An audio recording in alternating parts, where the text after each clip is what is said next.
Gold trusted gold buyers. మీరు తాకట్టు పెట్టిన బంగారాన్ని విడిపించి ఈ రోజు ఉన్న మార్కెట్ ధరకు కొనబడును.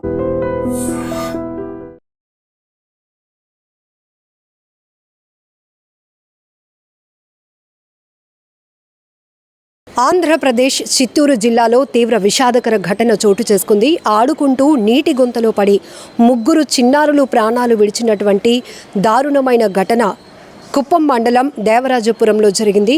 ముగ్గురు చిన్నారులు గౌతమి 7 సంవత్సరాలు, 6 ఏళ్ల శాలిని, అలాగే 7 సంవత్సరాల అశ్విన్ ముగ్గురు ఆడుకుంటూ ఉండగా ఆ ఇంటి పక్కనే ఒక నిర్మాణం జరుగుతోంది. అంతలోనే ఆ నిర్మాణంకి సంబంధించినటువంటి తీసిన పునాదిలో భారీ వర్షాలు పడుతూ ఉండటంతో నీరు పెద్ద ఎత్తున చేరింది.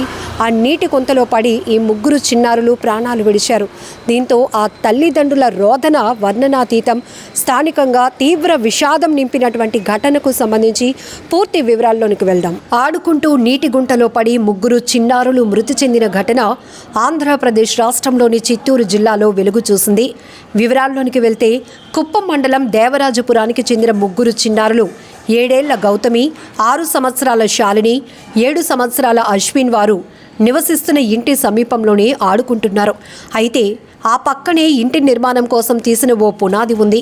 అయితే గత కొన్ని రోజులుగా ఆ ప్రాంతంలో వర్షాలు పడుతూ ఉండటంతో ఆ పునాది గుంతలోనికి భారీగా నీరు చేరింది. ఈ క్రమంలో దాని పక్కనే ఆడుకుంటున్న చిన్నారులు ప్రమాదవశాత్తు ఆ నీటి గుంతలో పడిపోయారు. ఊపిరాడక నీటిలోనే మునిగిపోయి ప్రాణాలు విడిచారు. ఇక గుంతలో చిన్నారులను గమనించిన స్థానికులను వారు హాస్పిటల్కి తరలించారు.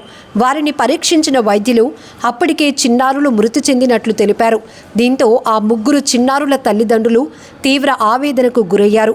అల్లారు ముద్దుగా పెంచుకుంటున్న తమ పిల్లలు తిరిగి రాని లోకాలకు వెళ్లిపోవటంతో తల్లిదండ్రులు కన్నీరు మున్నీరుగా విలపిస్తున్నారు.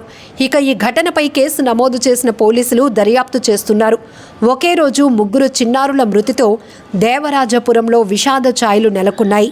ఇదిలా ఉండగా విజయనగరంలో కూడా ఓ విషాదకర ఘటన చోటు చేసుకుంది. ద్వారపుడి గ్రామానికి చెందిన 4 చిన్నారులు కారులో ఆడుకుంటూ ఉండగా లాక్ పడి ఊపిరాడక మృతి చెందారు. ఇలా రాష్ట్రంలో ఒకే రోజు వరుస విషాదాలు నెలకొనటం తీవ్ర కలకలం రేపుతోంది. ఒకే రోజు 7 చిన్నారులు మృతి చెందటం రాష్ట్ర వ్యాప్తంగా విషాదాన్ని నింపింది. నిజంగా ప్రస్తుతం ఉన్నటువంటి సమాజం దేనికి ప్రయారిటీ ఇస్తుంది? ఆర్థిక సంబంధాల చుట్టూ మాత్రమే తిరుగుతోంది. మళ్ళీ ఎన్నికలంగానే చాలా విరక్తి కలుగుతాను. మంచి అనిపిస్తుంది కదా, లేడీస్ కూడా ఛాలెంజింగ్ జాబ్స్ చేసినప్పుడు చాలా బాగుంటది. ట్రాఫిక్ అసిస్టెంట్స్ గా నియమించిన ట్రాన్స్జెండర్స్ అందరితో సాల్యూట్ చేయించుకుంటున్నారు. ఫుడ్ డెలివరీ ఇవ్వటానికి వెళ్ళినటువంటి డెలివరీ బాయ్ అనిల్ పై కళ్ళ ముందు